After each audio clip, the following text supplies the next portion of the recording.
A man lies awake with eyes wide open, yet never stirs again. Welcome to Eco Mysteriosa. I am your host, Vela. Tell me in the comments, where are you tuning in tonight? Your voices make this journey unforgettable. Let's begin. On a damp September morning, when the London fog lay like soot-laden wool upon the city's shoulders, an incident occurred at Charing Cross which, by noon, had run the length of every porter's tongue, and by evening had confounded even the steady gallops of Scotland Yard's imagination. It began with the arrival of the night train from Dover, punctual to a fault, and so filmed with sea mist that its engine coughed like a consumptive. Passengers spilled from the carriages in that harried, wordless fashion which marks the end of a vigilant journey. Nurses with rapt infants, a naval lieutenant gaunt with sleeplessness, a pair of Belgian milliners, a bishop whose umbrella bore more consequence than his eyes. In the midst of this ordinary exodus, a porter named Hatch, an honest man with the red hands of his calling, put his head into the corner compartment of a first-class carriage and drew it back again with a hiss, as if the air within had burnt him. The guard, a man of stouter nerve, went in and laid his palm upon the forehead of the solitary occupant.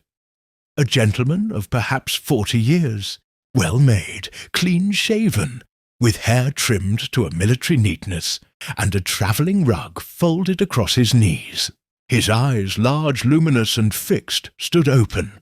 The pupils were wide, as though to drink in a last draught of light. His posture was so composed that for an instant the men doubted their dread. Then the guard moved the arm, and it came away with the slow docility of a weight untethered from its will.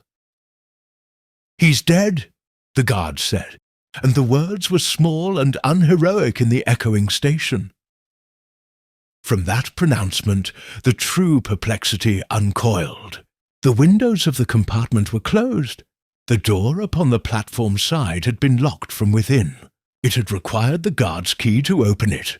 The corridor door, on the opposite side, showed no sign of tampering, and stood latched, as it had been when the train drew in. The corridor itself had been empty since the last stop. The brass ventilator above, a modest square with a tail like a weathercock to set its angle, was turned to admit but a slit of air. No scratch, no ash, no stray hair could be discovered by those first bustling examiners upon the seats or floor. The rug across the gentleman's knees was as precise as a bank ledger's column. The valise upon the rack, brown morocco, initials effaced, was buckled. From his breast pocket protruded a British passport, its name in a clerk's tidy hand, Mr. Lionel R. Gray, of no fixed address.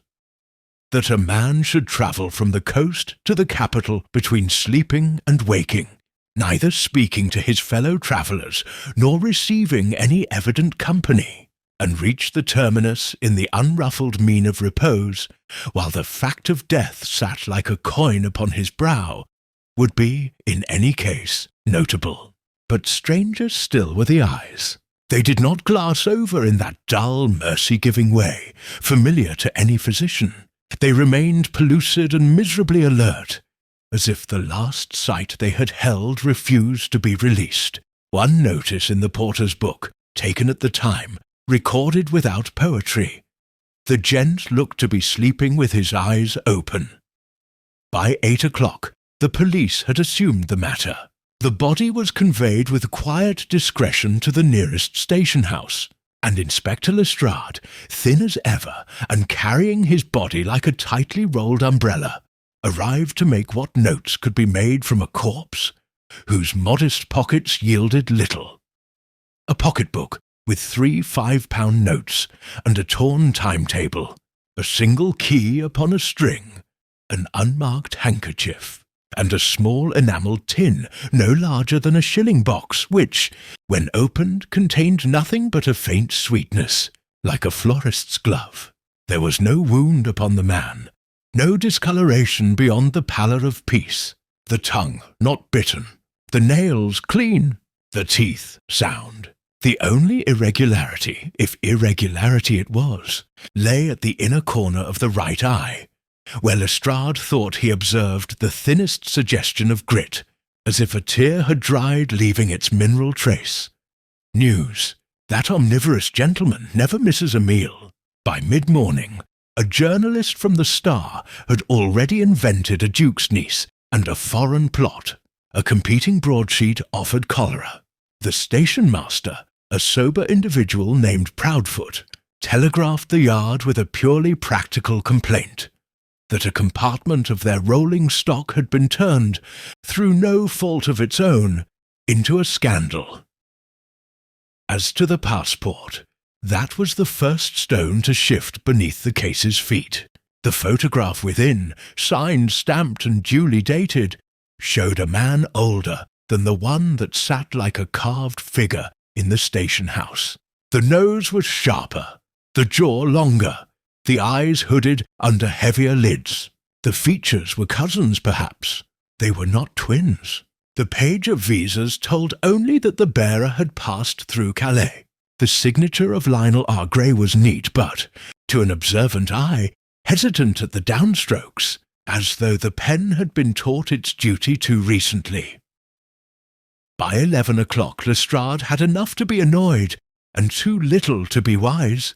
The medical officer, summoned and brusque, proffered not a verdict, but a promise of a later one. No marks, no froth, no convulsion, no smell, save that a sweetness lingers I cannot place, he said. Poison, perhaps, but of a subtle family, or the heart, or the nervous system. I should like to open him. Open what you must, Lestrade replied. For the love of sanity, tell me something I can arrest. At 20 minutes past 11 at Baker Street, a boy in buttons ran the last of the fog from his lungs and hammered the knocker as if the fate of kings depended upon it.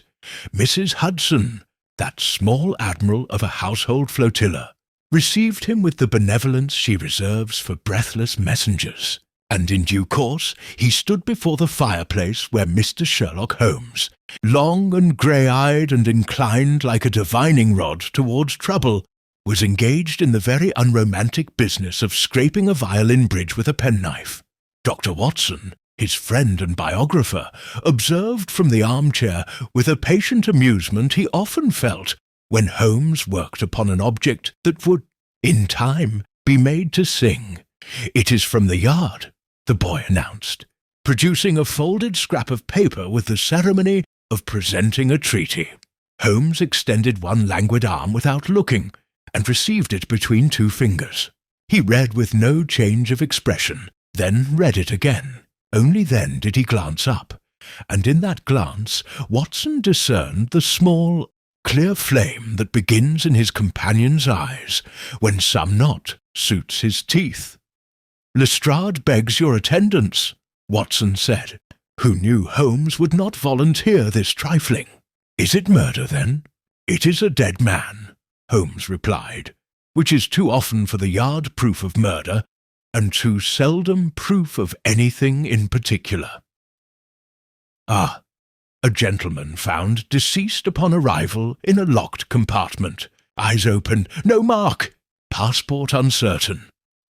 It has, you see, something of the stage about it.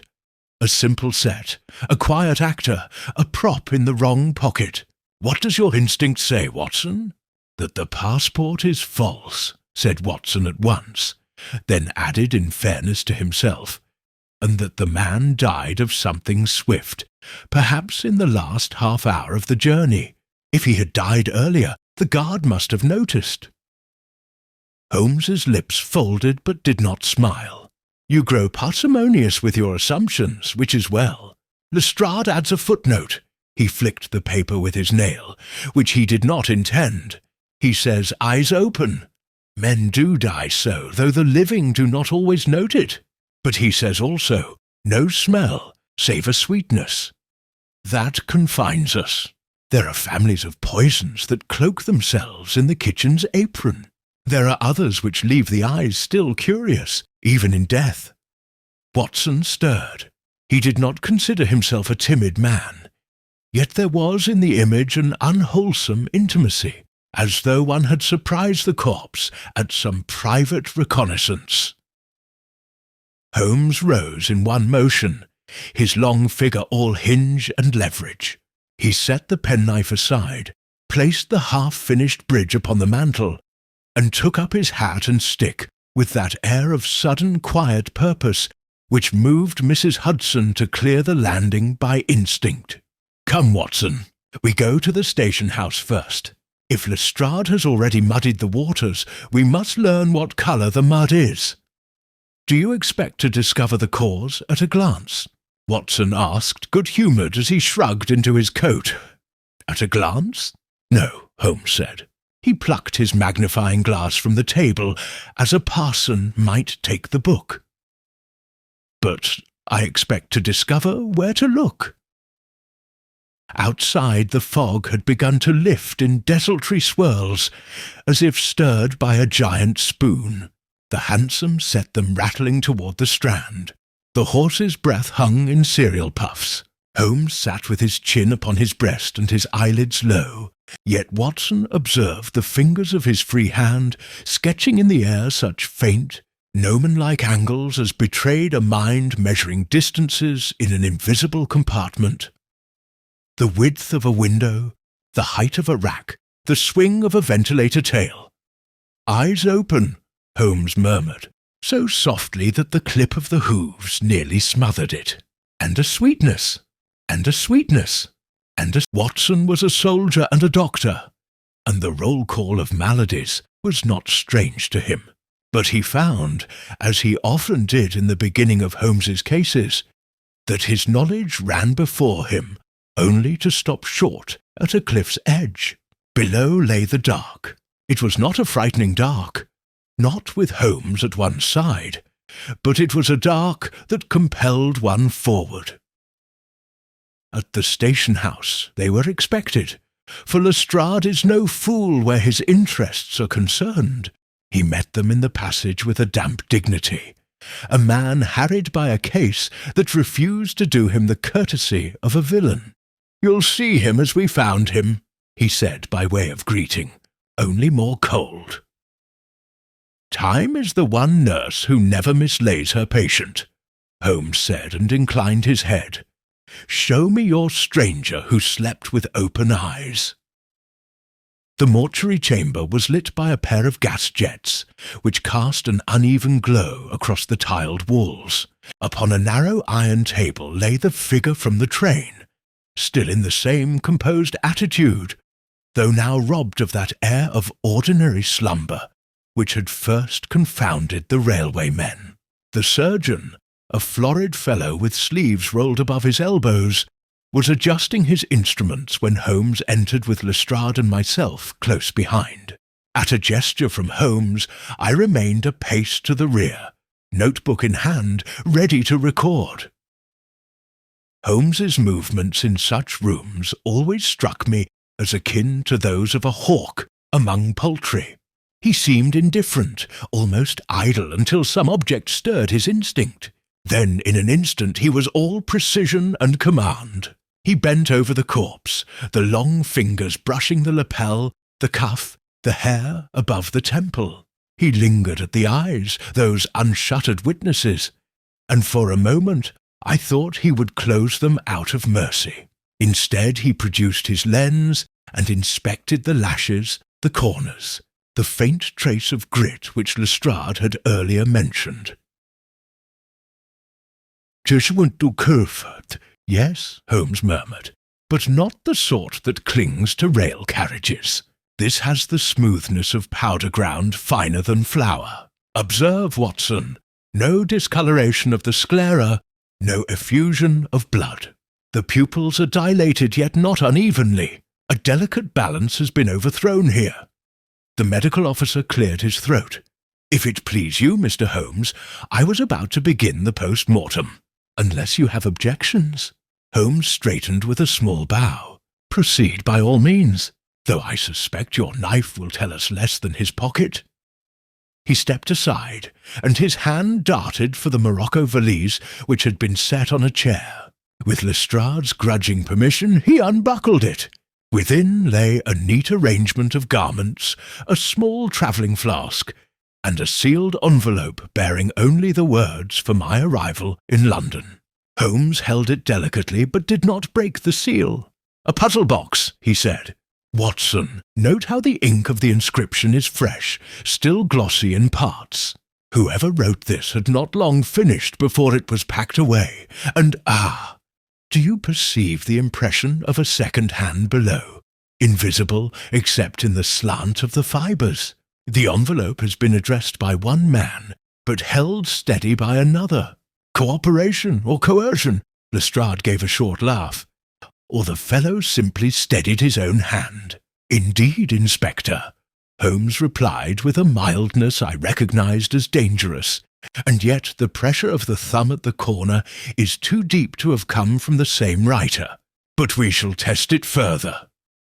The surgeon now drew a sharp breath. He had opened the chest with the swift professionalism of his craft, and was peering at the heart. "Healthy," he muttered. "No lesion, no rupture. Lungs clear. This man was in prime condition." He leaned closer to the stomach, and nose wrinkled. "There is a scent here, faint but perceptible." "Sweetness?" Holmes prompted. "Precisely. Like crushed violets, though no tincture I know leaves so little trace." Holmes nodded once. "We progress. There is a substance known to certain Eastern apothecaries, distilled from the blossoms of a tree seldom seen in Europe. Taken in measure, it soothes. In excess, it halts the nerves without violence, leaving the heart and lungs almost pristine. The eyes, however, betray the struggle of the mind unpermitted to close. I hazard that our Mr. Gray was acquainted with such a draught. And who administers it?" Lestrade demanded.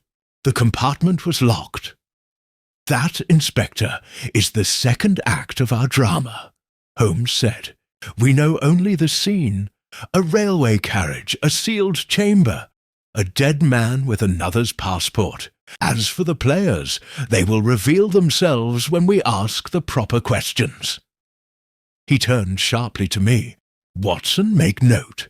We require the guard's full account of every passenger who entered or left the adjoining compartments. We must also know when last this man was observed alive. The difference of a single station may decide the geography of guilt." Lestrade, half irritated and half compelled, nodded. "I'll have the statements collected. But what of the passport?" "You implied merely that it belongs not to him," Holmes interrupted. He lifted the photograph again. "The resemblance is contrived to mislead, yet the writing inside trembles with unfamiliarity, as though the hand was guided by habit of another tongue. We have a man travelling under an identity borrowed, perhaps willingly, perhaps not. The locked door may signify a desire for solitude, or that his assassin understood how to leave without opening it." I could not restrain myself. "But Holmes, if the door was locked from within, how—" He raised a finger. "Patience, Watson. There are locks which yield to the deft, as a diary yields to its owner. A vent, a key, a willing accomplice, all may serve. We must first be certain who our victim truly is. Only then may we measure who had reason to silence him." The surgeon closed his instruments with a sigh. "I shall prepare a full report, though I fancy it will add little beyond what your friend already suspects." Holmes inclined his head gravely. "Medicine supplies the body. Deduction must supply the soul. Come, Watson, we have an errand at Charing Cross. The dust in those eyes has a story, and I should like to hear it from the very breath of the carriage itself." And with that, while Lestrade muttered of endless inconvenience, Holmes was already striding for the door, his step brisk, his gaze alight with that peculiar hunger which told me the chase had properly begun. The return to Charing Cross was accomplished with that rapidity which seemed, in Holmes's company, less a matter of conveyance than of intention. The station, though quieter than in the early morning bustle, still bore the signs of its disturbance. A cluster of curious porters whispering together, a carriage cordoned off by a constable, and the scent of damp iron and coal smoke clinging in the air. Holmes paused at the entrance, inhaled deeply, and then swept forward with his peculiar energy, as if the very stones might confess under proper examination. The guard of the Dover train, a middle-aged man with anxious eyes, awaited us by the compartment. "I saw him last at Folkestone, sir," he told Holmes, twisting his cap. "He was alone then, reading a newspaper. After that, I passed down the corridor twice, but never looked in again. There was nothing unusual, doors shut, blinds half down. We drew into London, I unlocked the platform side, and, well, you know the rest." "Your attention to detail does you credit," Holmes said without irony. "Tell me, did any other passenger remark upon him? A cough, a movement, even a shadow?" The guard hesitated. "A lady from the next carriage, a Frenchwoman, I think, asked me if the gentleman were unwell. She said she thought she heard a sound, like a sigh or a groan, as we left Ashford. But when I glanced through the glass at the corridor door, he seemed settled." Holmes's eyes flickered. "The Frenchwoman's name?" "I do not know, sir. She had tickets through to London and departed in a hurry with her maid." "We shall trace her," Holmes said decisively. He stooped to examine the lock upon the platform door. His lens glittered as he inspected the brass. "Watson, observe here. A faint abrasion about the keyhole, too fine for clumsy tampering. Some instrument slimmer than a guard's key has been introduced. The door was not so inviolate as our good inspector presumed." He moved inside, beckoning me to follow. The compartment was narrow and silent, the faint odour of sea salt still lingering. Holmes lowered himself to the seat opposite where the victim had sat, his gaze darting to the ventilator above. With a sudden motion, he drew his cane and set its ferrule to the brass flap, adjusting the vane. "Do you perceive how easily it swings, Watson? And notice the faint residue upon its edge. Dark, crystalline. Our dust has migrated. Something was introduced here, perhaps powder or vapour, carried upon the breeze. A poison that need not touch the lips at all. I felt a chill creep along my spine. Then the locked door is no riddle. The murder could be managed without entering." "Exactly so. And yet," Holmes continued, lowering the ventilator flap with delicate care, "there is the matter of opportunity. To reach this aperture, one must have occupied the adjoining compartment. Let us see whose seat bore the weight of our hidden hand." We passed into the next carriage, guided by the guard's keys. Holmes dropped to his knees at once, scanning the carpet and cushions. His fingers plucked at a single thread, pale and fine, lying against the upholstery. He held it to the light. A woman's garment, most likely of silk. The Frenchwoman, perhaps. But we must not conclude too hastily. Threads travel as easily as lies. At that moment, the guard, who had lingered uneasily at the doorway, ventured. "There was a gentleman sat here at the beginning of the journey, sir, but he left at Dover. He was foreign, German, I should say. Tall, fair, carried a black case. He alighted and did not return." Holmes rose, eyes gleaming. A German with a case, a Frenchwoman with a question, and an Englishman with another man's passport. A fine little parliament of nations, Watson. Do you see how the plot thickens? I admitted that I did not, at least not with his clarity, though my pulse quickened at the pattern he hinted toward. Holmes paced the compartment, fingers steepled, muttering half to himself. The victim travels under a name that is not his own. A lady notices his distress, yet departs hastily. A foreigner disappears at Dover. Meanwhile, a dust finer than flour adheres to the eye and ventilator. All roads converge, yet we cannot yet tell whether they meet in chance or design." He halted abruptly and tapped the envelope he had earlier withdrawn from the valise. "We must know what this contains, but its seal is unbroken, and I would prefer not to violate it until necessity demands. There are other avenues, passenger lists, ticket records, the Frenchwoman's lodgings. Come, Watson, the yard will drown itself in speculation. Let us instead secure facts while they are still fresh." With that he swept from the carriage, leaving me scarcely time to close my notebook. I followed, my mind filled with shadows of silk threads, German strangers, and a corpse whose eyes refused to close. It was evident that the game had only begun, and that Holmes had already set his sights upon the hidden player who had turned a railway compartment into a silent tomb. Holmes insisted that we linger a few moments longer in the corridor before leaving the train. He leaned against the narrow panelling, his eyes half closed, yet I knew that every sense in him was taut as a wire. At last he drew a slow breath. "The carriage itself has yielded what it can, Watson. To remain is to risk blunting the impression. We must next consider the human element. Lestrade will stew over his post-mortem and declare poisoning. But the greater mystery is the why, not the how.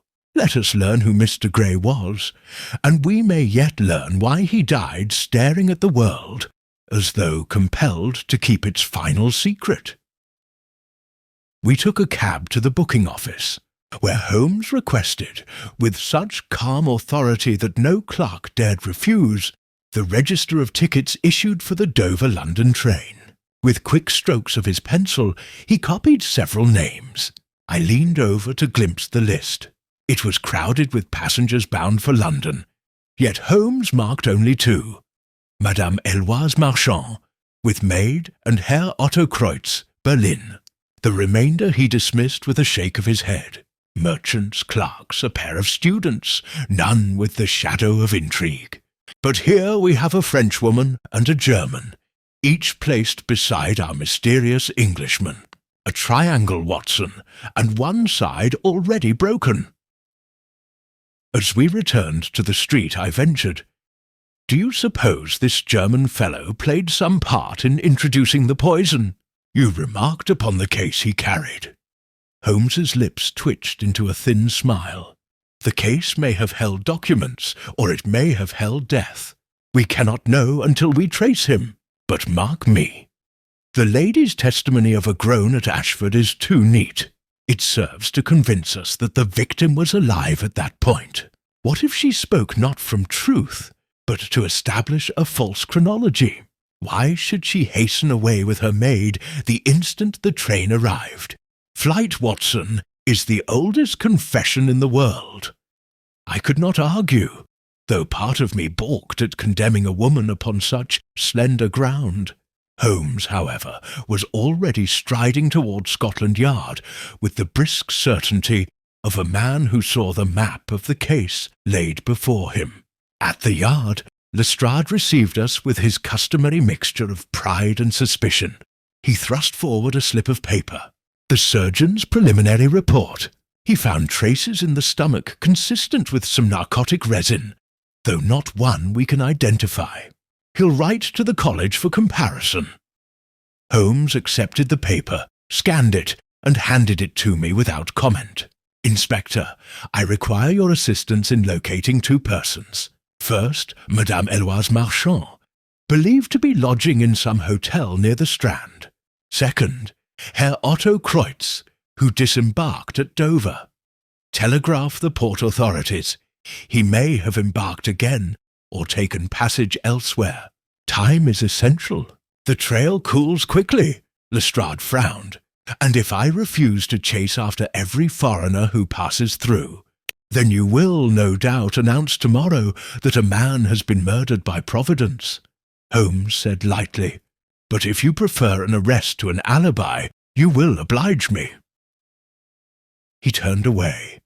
and Lestrade, muttering, nevertheless scribbled his orders. Once clear of the yard, Holmes hailed another cab. "We shall not wait upon the inspector's diligence, Watson. We shall seek Madame Marchand ourselves.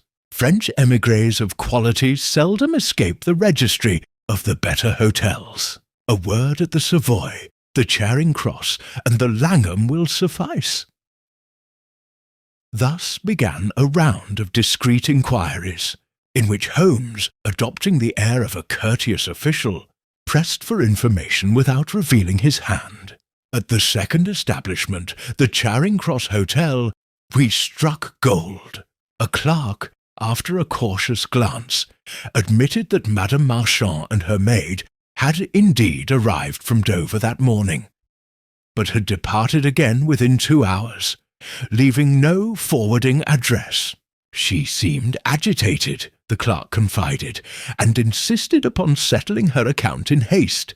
The maid carried away a small valise. Holmes's eyes gleamed. "Did she receive visitors?" "One, sir. A gentleman who waited in the lounge not 20 minutes after their arrival. Tall, clean-shaven, with the look of a military man." Holmes drew a sharp breath. "Describe him carefully." But the clerk shook his head. "He gave no name, sir, and he did not remain long. Madame Marchand joined him. They spoke in French too rapidly for me to follow, and then he left by the side entrance. She and the maid soon after." Holmes turned on his heel, and we returned to the street, the fog thickening once more about the gas lamps. "Do you see, Watson?" he said, his voice quickened by excitement. "Our victim travels under a false English name. A German departs conveniently at Dover. A Frenchwoman vanishes in haste after meeting a soldierly stranger. And in the midst of this, a poison rare enough to escape even a surgeon's skill. The pattern grows clearer, yet the picture remains concealed. But I swear to you, before another day passes, we shall bring its outlines into the light." His hand tightened upon the sealed envelope within his coat, and I realized that whatever secret it contained, Holmes already suspected it was the key about which all the others revolved. The night had fallen by the time we returned to Baker Street, and a misting rain set the lamps to shivering halos along the pavements.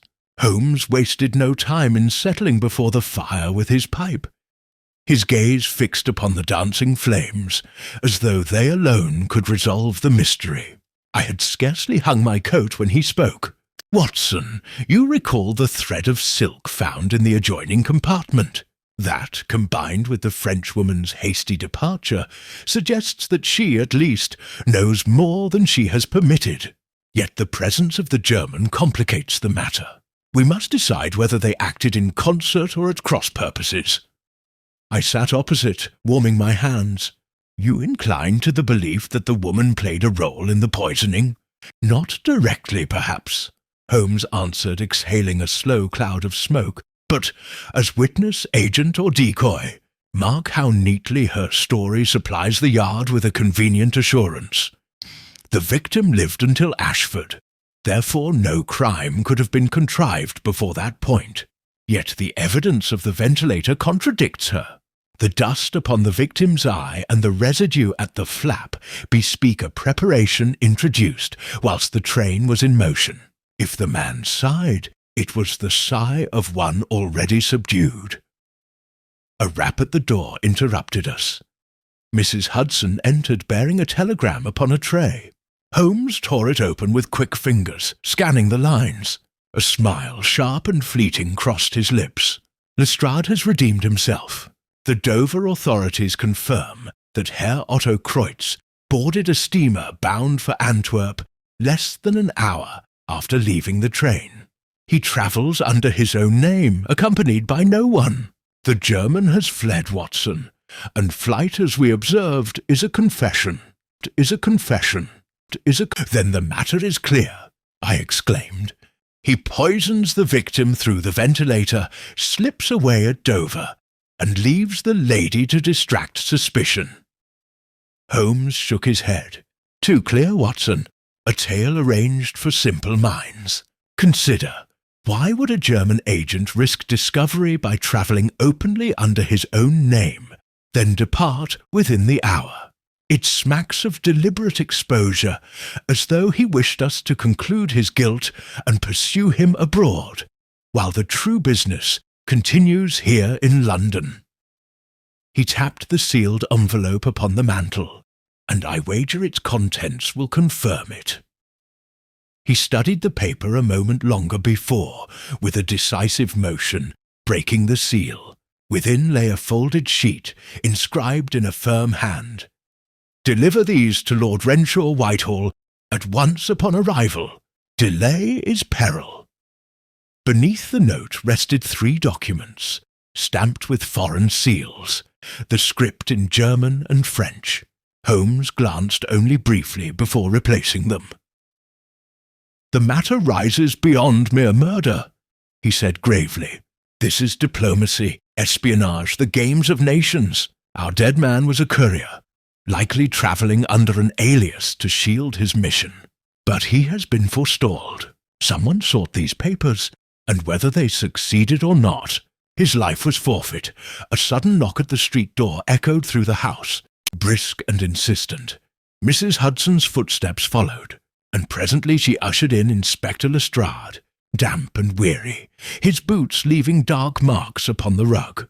"Holmes, I hope you're satisfied dragging me about," he began, "for we've now a fresh development. The maid of that Frenchwoman you asked after has turned up, found wandering near the embankment, pale as chalk and near senseless. She babbles of her mistress disappearing in the night with a stranger, leaving her behind. The poor girl swears she knows nothing, but her terror is real enough." Holmes rose at once, the firelight throwing sharp angles across his features. "Excellent, Lestrade. Our bird has left her nest, and in such haste she abandoned her own maid. There is more desperation than calculation in that flight. Watson, prepare yourself. We must see this girl at once.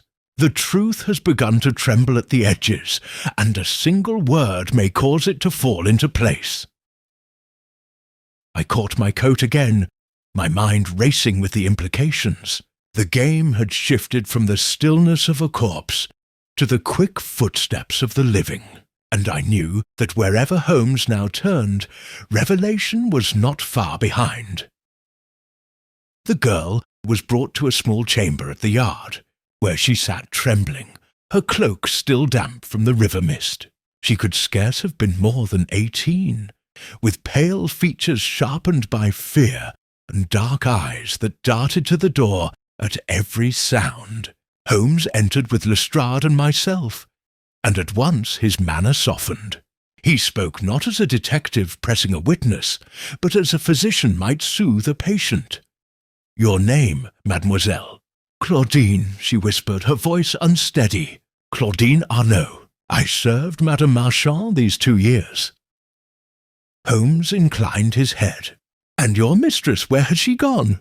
The girl shook her head violently. "I do not know. Last night she bid me fetch her cloak. When I returned, she was speaking with a gentleman, tall, stern, with eyes that frightened me. He gave me no glance, only pressed her arm. She left with him by the side door of the hotel. I waited, but she never came back. This morning I went to the embankment, for she had once told me she loved to walk there when troubled. I thought to find her. Instead, the police found me." Holmes leaned forward, his gaze intent yet not unkind. "Did your mistress ever speak of business in England? Of letters, perhaps, or of a man named Gray?" Claudine's brow furrowed. "Gray? Non, monsieur. But she was afraid, always afraid these past weeks. She said we travelled not for pleasure, but for duty. She warned me never to speak of it, not even in my prayers. And once, yes, once, she said, 'If they find me, Claudine, I am finished.'" A faint gasp escaped my lips, but Holmes only closed his eyes for a moment, as though fitting a puzzle piece into place. When he spoke again, his tone was brisk. "This gentleman who came to the hotel, how did he look?" "Every detail. She bit her lip, thinking. He was English, I am sure. His coat was of military cut, his hair fair, brushed back, a scar upon his cheek, very thin, as from a blade. His voice was low but commanding. He spoke French, though with an accent. Holmes exchanged a swift glance with Lestrade. "You hear, Inspector? Not our German, but another hand entirely, and one that carries the mark of service. We must know what regiment bore such an officer." Lestrade grunted. Half the guards could match that description. "Perhaps," Holmes said, "but scars are more faithful than uniforms.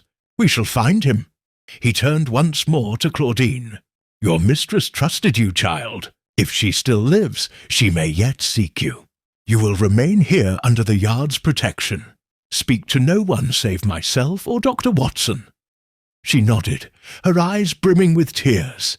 Holmes straightened, his face set in that expression I had come to know, keen, almost austere, as if he looked upon a chessboard where the next move meant victory or ruin. As we stepped into the passage, Lestrade muttered, "So now it is some Englishman with a scar. Are you proposing a conspiracy of half Europe, Holmes?" Holmes's reply was cool. "I propose nothing, Inspector. I merely observe that an English officer has drawn a French woman into flight, that a German agent departs too conveniently, and that an Englishman under an assumed name lies dead with state papers in his pocket. If you do not perceive the design, it is only because the threads have yet to be knotted. But mark me, before long they will draw tight, and when they do, the strangler's hand will be plain." We returned to Baker Street in silence, each occupied with his own thoughts. Holmes flung himself into his armchair, steepling his fingers. "Watson, it is midnight. Yet I cannot rest while the Frenchwoman is abroad in London with that scarred officer. Somewhere, at this very hour, she is either prisoner or accomplice. We must uncover which. Tomorrow we begin with the Foreign Office. Lord Renshaw must be warned, for these papers concern him directly. Only then can we confront the true architect of this masquerade." I watched him in the glow of the dying fire, and though weariness tugged at me, I felt the stirrings of dread. For if Holmes's instinct was right, we were no longer chasing a single murderer, but rather standing at the threshold of a design woven in the secret rooms of nations, with death already one step ahead. The next morning broke grey and windless, the kind of London day where sound travels oddly, muffled in one street and sharp as glass in the next. Holmes had not slept.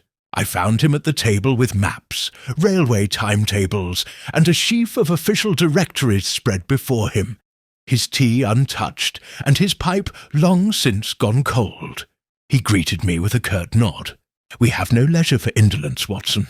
Lord Renshaw will receive us at Whitehall within the hour, and it is imperative that we arrive before any whisper of this affair reaches him through less scrupulous channels." We arrived at the Foreign Office under escort, Holmes producing the sealed documents as his warrant of admission. Lord Renshaw, a stern man with iron-grey whiskers, listened in silence as Holmes outlined the circumstances of the courier's death. His face scarcely moved, but when Holmes laid the 3 stamped papers before him, his hand trembled once upon the desk. He read quickly, then locked them away in a drawer of which he kept the key upon his watch-chain. "You have rendered a service to the Crown," he said, his voice low. "These are minutes of a negotiation between 2 continental powers, each vying for our recognition in a dispute which could alter the balance of Europe. If they had fallen into hostile hands—" He did not finish, but his look was eloquent enough. "This Grey, as you call him, was indeed a courier in our confidence. His real name you shall not know, but you may understand why his death must be explained and the papers accounted for. Do you suspect deliberate theft?" Holmes inclined his head. "There can be little doubt. A German agent, a Frenchwoman, and an English officer converge upon the same train. The victim alone does not reach London alive. It remains only to determine which hand struck and for whose purpose. If we may rely upon your aid, my lord, we shall require access to certain military records, those concerning officers who served abroad and bear a scar upon the left cheek. Renshaw's brows drew together. You suspect one of our own? I suspect, Holmes replied evenly, a man who knows enough of England to wear her face and her uniform, whether in truth or in counterfeit. Only by eliminating the loyal may we expose the traitor. An hour later, as we departed Whitehall, Holmes was grave and silent. At last, in the cab, he spoke. Watson, we tread near treason. Our scarred officer may be either spy or pawn, but in either case he moves swiftly. I have set Renshaw's clerks upon the task of compiling every officer who matches the description. Meanwhile, we must attend to the Frenchwoman. Her disappearance is too abrupt to be mere cowardice. Either she is taken against her will, or she hides with knowledge of who poisoned our courier. I ventured that Claudine might know more than she had confessed. Holmes's eyes narrowed. Perhaps. Fear can veil truth as readily as falsehood. We must test her again, but not until we have fresh stimulus. The scarred officer will not leave her idle. As though to prove his words, a messenger awaited us at Baker Street with another telegram from Lestrade. It read, Marchand sighted in Kensington, entering a carriage with unknown man answering description you provided. Destination unclear. Have men searching. Advise. Holmes crushed the paper in his hand. We are late, Watson, but not yet defeated. Kensington. An unlikely refuge, unless it conceals friends of influence. We must ride there at once. Bring your revolver, for if this business concerns foreign powers, we may be opposed by more than one adversary. The net is tightening, and whoever spins it will not welcome our intrusion. As we hastened once more into the fog of London, I felt that the invisible design Holmes had spoken of was drawing close to revelation, though whether it would reveal the hand of a single murderer, or the shadow of a conspiracy far greater, I could not yet tell. The cab bore us swiftly westward, the wheels hissing upon the damp streets, Holmes silent save for the occasional drumming of his fingers against the sill. I knew the signs well enough. His mind was leaping ahead, arranging possibilities into patterns invisible to me. At Kensington we alighted near a row of dignified houses, their windows lit faintly, curtains drawn. Lestrade's men were scattered discreetly along the street, one of them stepping forward as we approached. She went inside number 37, sir, the man whispered, with the fellow you described. Fair hair, scarred cheek. No one has left since. Holmes's gaze lingered on the dark facade, a lodging-house of reputable appearance, yet within its walls may lie the centre of our web. Come, Watson, keep close. We ascended the steps, and Holmes rapped with a measured hand. The door opened to reveal a butler, his manner deferential but guarded. Holmes announced himself without hesitation. Sherlock Holmes, inquiring on behalf of Scotland Yard. You harbour here Madame Marchand and a gentleman companion. We must see them at once. The butler faltered, then stepped aside. We were shown into a drawing-room richly appointed, its air scented faintly of tobacco. There, standing by the mantel with an ease that seemed almost insolent, was the scarred officer.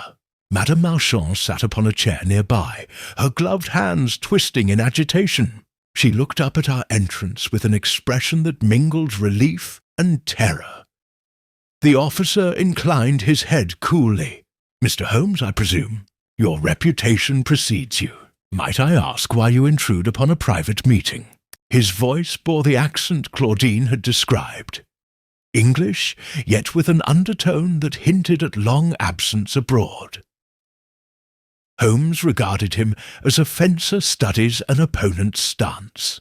Private meetings are of no concern to me, sir, unless they involve state secrets, false passports, and the death of a courier upon the Dover train. Then they become my very occupation." For the briefest instant, the officer's composure faltered. His hand twitched toward his coat, then stilled. Madame Marchand rose, her voice breaking. "Monsieur Holmes, I beg you, believe me. I did not wish for blood to be spilled. I was compelled, forced to aid him."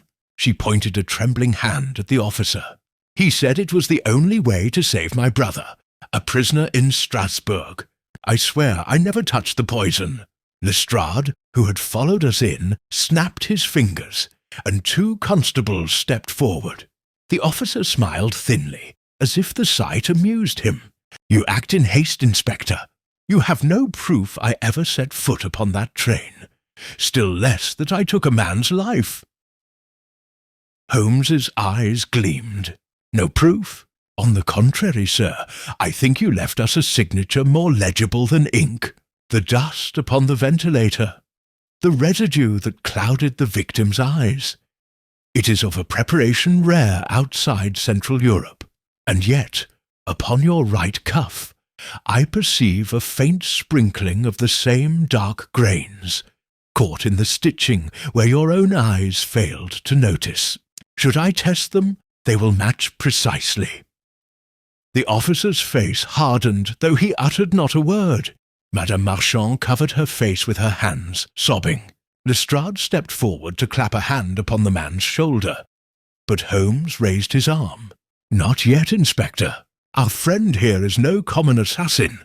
He is but one strand in a web. If we cut too quickly, the spider will flee. We must hear him speak, while he still believes he holds the upper hand." The room was heavy with silence, broken only by the ticking of the clock. At last, the officer gave a low, mirthless laugh. "Very well, Mr. Holmes. Since you are so certain, perhaps I shall enlighten you. But you will find the truth more perilous than the lie." Holmes's eyes never wavered. "Then let us have it, sir, for the peril is already here, and only the truth will let us grasp it by the throat." At that moment, the fire cracked loudly in the grate, and I felt as though the room itself leaned forward to listen. The officer's laugh faded as abruptly as it had begun, and for the first time a shadow of weariness crossed his proud features. He sank into the chair opposite Madame Marchand, folding his scarred hands upon his knee. "Very well, gentlemen. You wished the truth. I shall give it you, but whether you believe it is another matter. The man who died upon that train was no innocent courier. He was a traitor, carrying papers he meant to sell. Our task was to prevent their delivery at any cost." Holmes's eyes narrowed. "You speak with conviction, yet your conviction serves only to mask deceit. If this courier were indeed a traitor, why then were his papers of such urgency to the Foreign Office? Why did they bear the seals of powers who would give much to see them intercepted? Your words are the threadbare cloak of a spy who would rather justify than confess." The officer's jaw tightened, but Madame Marchand broke in desperately. "It is true, monsieur, at least in part. He had dealings with men who promised him riches. But I never wished for harm. They threatened my brother. He is in their hands still. I carried messages only to ensure his safety."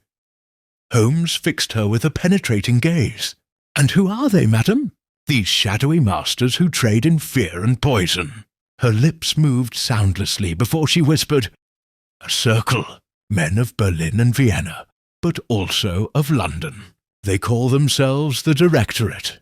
They wish to unsettle governments, to force England into choosing sides. The papers would have betrayed their scheme if placed before Lord Renshaw, so they silenced the courier and laid the guilt upon whichever scapegoat seemed convenient."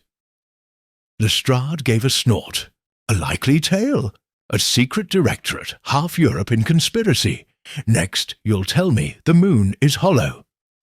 Holmes raised a hand sharply. "Quiet, Inspector." I would hear her out, then to the officer, And your role, sir? Soldier, spy, or mercenary?" The man leaned forward, his scar catching the firelight like a blade. "Soldier, yes, but of no single flag. I serve those who pay, and in this case they paid handsomely. My orders were to meet Madame Marchand, secure her silence, and spirit her abroad. The German, Kreutz, was meant as distraction, a decoy for your precious yard to chase.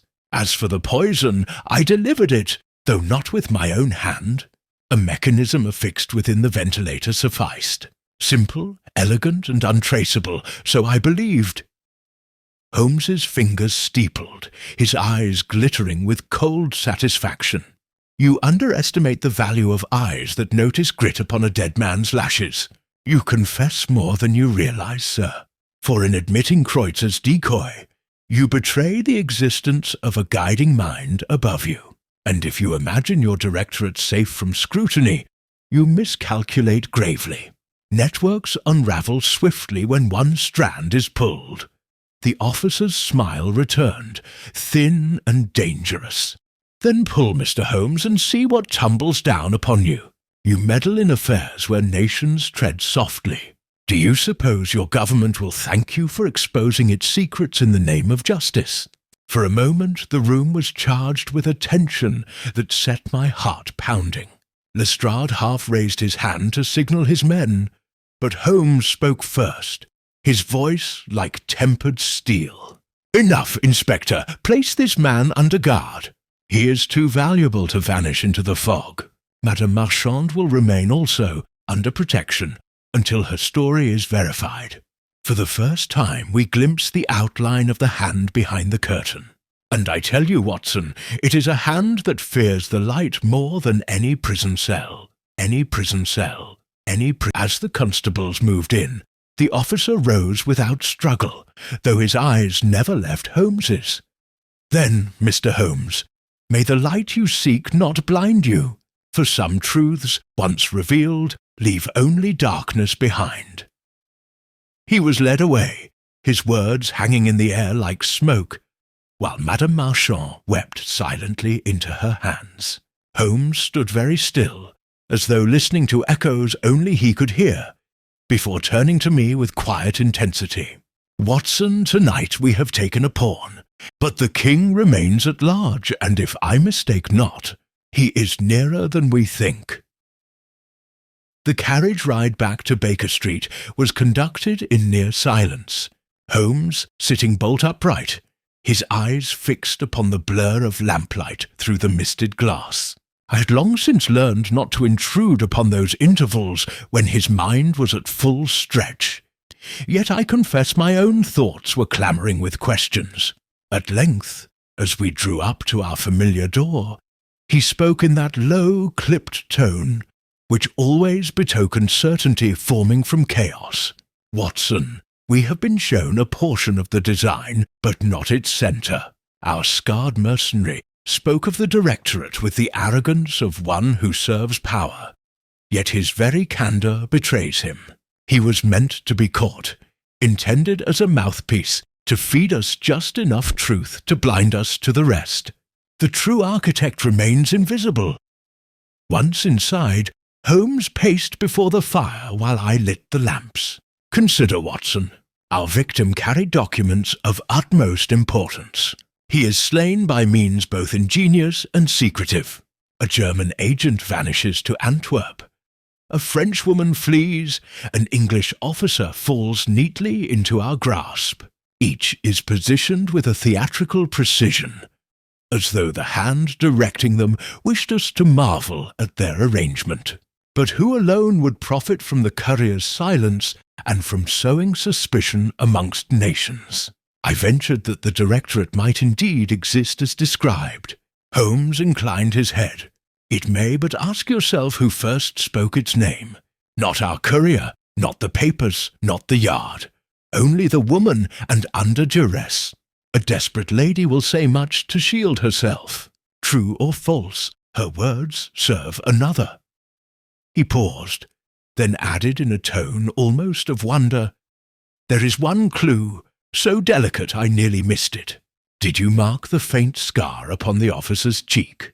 It was healed long ago, clean as a surgeon's work, and yet Claudine described it in advance, having seen him but briefly at the hotel. Who pointed her eye to it? Who taught her what to notice? Someone who knew we would question her, and needed her testimony to align with his puppet's appearance. A knock at the door forestalled my reply. Mrs. Hudson entered with a telegram upon her tray. Holmes tore it open, his face sharpening. From Lord Renshaw. He warns that news of the courier's death has leaked to the press, though no mention of the papers is made. He bids me guard them closely, for a hand within our own walls may yet reach for them. There, Watson, lies our king, not in Berlin, nor Vienna, nor in the streets of Paris, but in London itself, a figure with access to Whitehall. The weight of his words settled heavily upon me. But Holmes, if treachery sits so close to the heart of government, how are we to strike without shaking the very frame of England? His eyes gleamed cold and resolute. By striking swiftly and in silence, we must draw the traitor out, as one tempts a rat from its hole. And for that we require bait irresistible to a man who believes himself secure. He turned suddenly, thrusting the sealed envelope into my hands. You will copy these papers in your own hand tonight, Watson, word for word. The originals I shall conceal where none may touch them. Tomorrow we let slip that the copies alone remain in my keeping. If the traitor wishes to complete his work, he must come to me. I protested the danger of such a scheme, but Holmes silenced me with a rare intensity. Danger, Watson, is the crucible of truth. Already death has claimed one faithful servant of England. Shall we falter now, when the hand that struck him is even now reaching closer? No, tomorrow the spider must show himself, and when he does, we shall be ready. He sank at last into his chair, drawing the violin across his knees, and though no bow stirred the strings, I saw in his expression the fierce anticipation of a man who had set his trap and waited only for the quarry to stir. The copying of the documents proved a laborious task, for the hand which penned them was close, official, and burdened with diplomatic phraseology.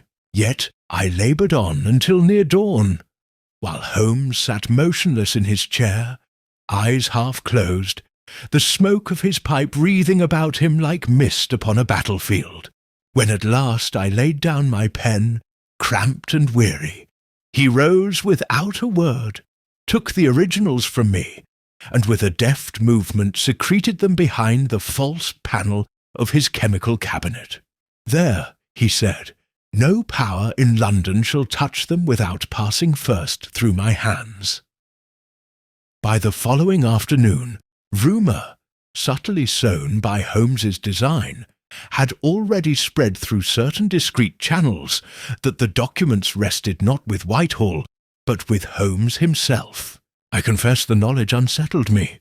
Never before had I felt Baker Street so exposed. Holmes, however, seemed invigorated, his manner quick and decisive. He instructed Mrs. Hudson to admit no visitor save by his leave, and he placed me by the writing-table, revolver at hand, while he arranged his armchair so that the firelight left his face in shadow.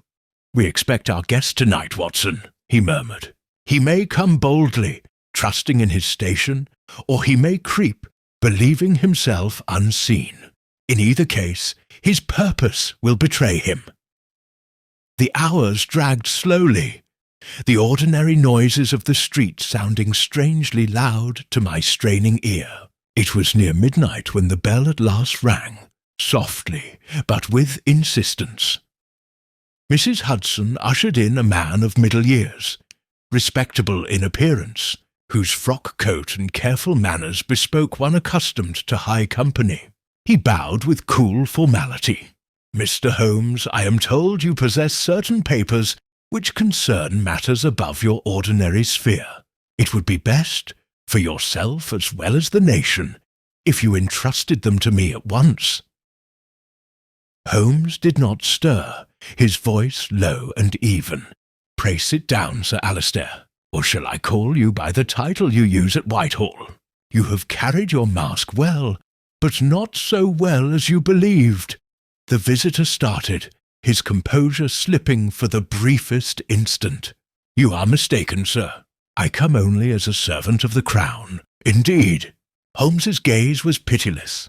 "Then why did you dispatch a German agent to draw suspicion, a Frenchwoman to supply a tale, and a mercenary officer to confess just enough to divert attention? Why did you, alone among Renshaw's circle, know of the courier's arrival by that train? And why, Sir Alistair, do your fingers even now twitch toward your pocket, where lies a phial of the same sweet poison that silenced him?" With a sudden snarl, the man sprang to his feet, his hand darting for his coat. But in the same instant I levelled my revolver, and Holmes, quicker still, seized his wrist with the strength of a steel trap. The phial fell, shattering upon the hearth, and the room filled with that faint, sickly odour we had noted from the corpse. For a moment there was only the hiss of liquid upon the coals. Then Holmes spoke, calm as ever. "You see, Watson, the spider steps from his web at last. Sir Alistair sought not merely to intercept information, but to sell England's secrets to the highest bidder. The Directorate is his invention, a phantom to cloak his solitary treachery. Our courier discovered him, and so he died. But now the chain is complete.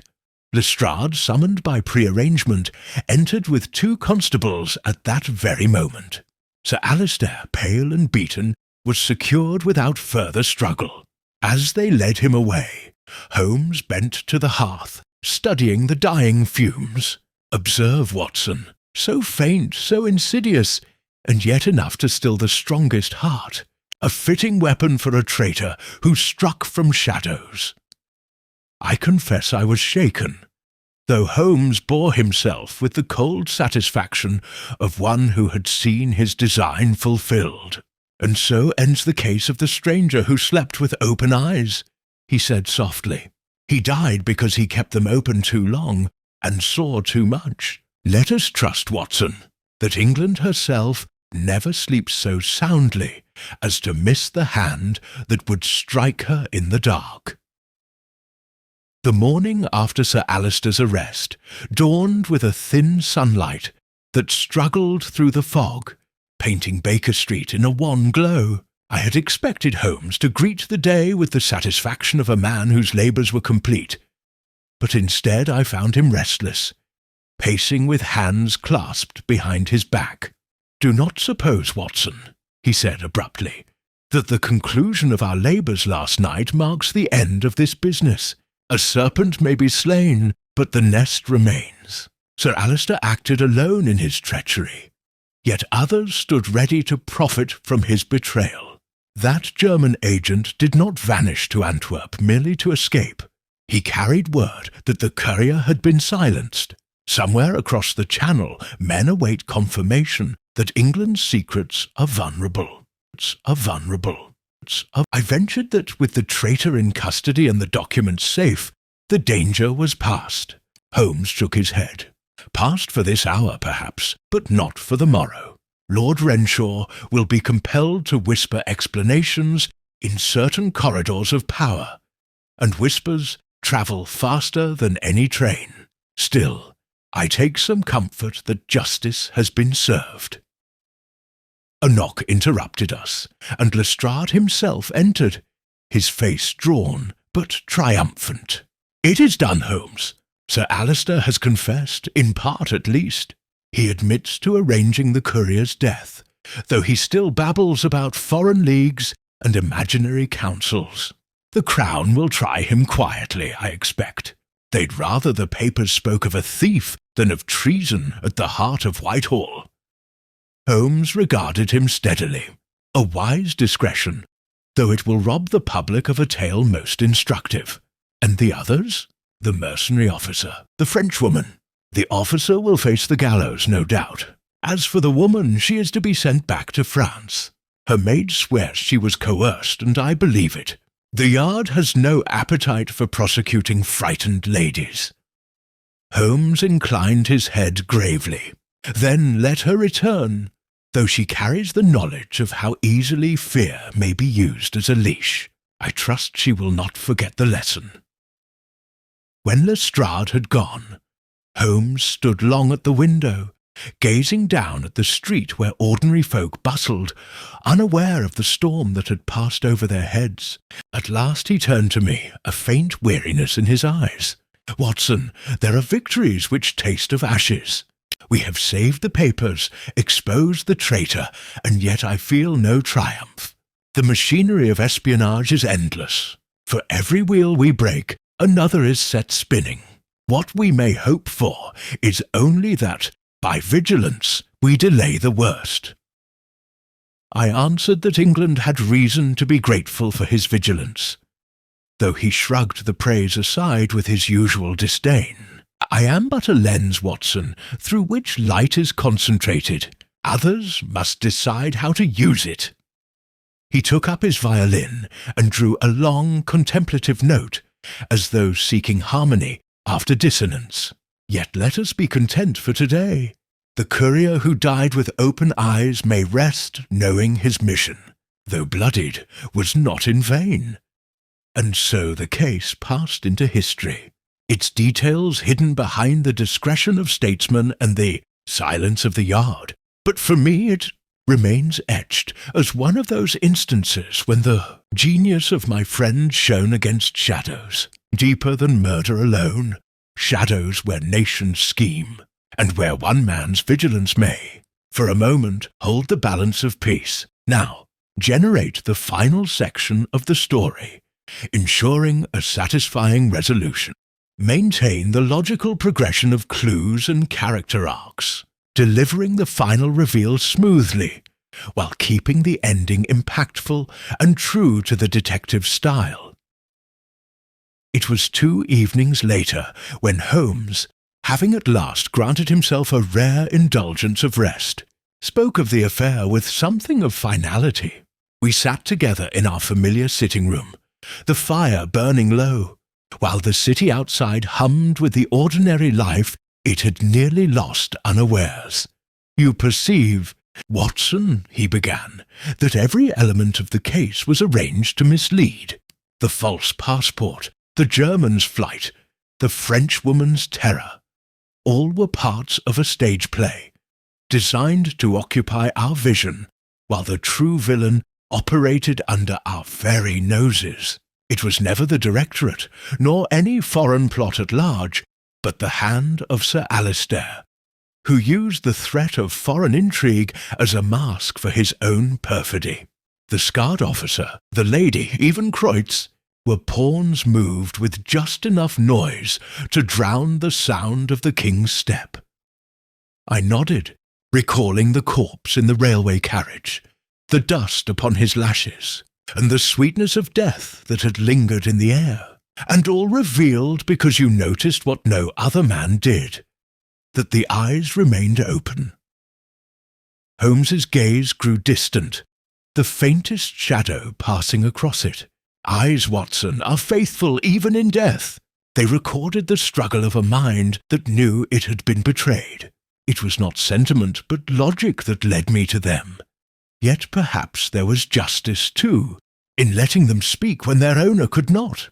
He rose, stretching his long limbs, and set his violin gently upon its stand. "The courier died to preserve secrets that may never be known beyond a narrow circle of statesmen. His sacrifice will be forgotten in the streets of London, but in truth the fate of nations swung upon it. We may rest content that for a moment at least order has triumphed over chaos." "And you, Holmes?" I asked quietly. "What do you take from it?" He gave one of his rare half-smiling glances, tinged with irony. "That man's greatest enemy is not always abroad, Watson, but often seated at his own table, and that vigilance must be constant. For treachery, like fog, seeps in where it finds the smallest crack. But enough philosophy. You have a talent for recording, not for sermonizing. Write it as you saw it. The case of the stranger who slept with open eyes. Let others draw their conclusions. He turned toward the mantel, striking a match to relight his pipe, and the smoke curled upward in delicate rings. With that the matter was closed, and though London returned to its bustle and Parliament to its speeches, I could not shake the memory of those sightless eyes, wide open in death, nor the thought that it was only through the unyielding brilliance of my friend that England herself had not shared their fate.